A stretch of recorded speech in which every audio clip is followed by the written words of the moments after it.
ሐኪሞችዬ የዲዩቲውን ነገር ዝም ያልኳችሁ አዲሱ የበጀት ዓመት ይግባና ይለይለት። ስለዚህ የሚከፍለውና የማይከፍለው ተቋም ይለይ ብዬ ነው። አሁን በስርዓት ሁላችሁም ባለፈው ዓመት ያልተከፈለ ውዝፍ ዲዩቲ ካለ ከዛም በፊት ሊሆን ይችላል ሁላችሁም እየመጣችሁ ንገሩን፣ ተቋሙን ንገሩን።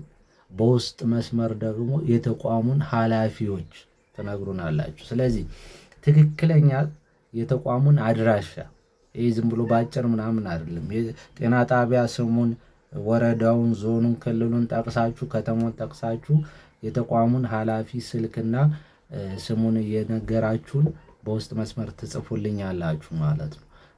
የተቋሙን ኮሜንት ላይ ነው የምጽፉት።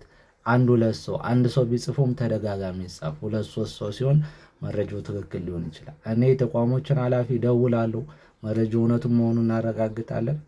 ከዛ የምንወስደውን እርምጃ እንወስዳለን ማለት ነው። እና ዚስ ኢዝ ሲሪየስ። በጣም አዲስ የበጀት ዓመት ገብቷል።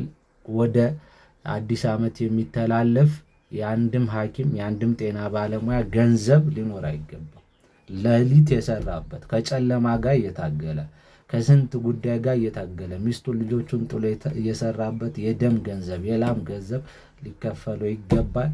ይህን እንድናደርግ ትክክለኛ መረጃ ስጡኝ።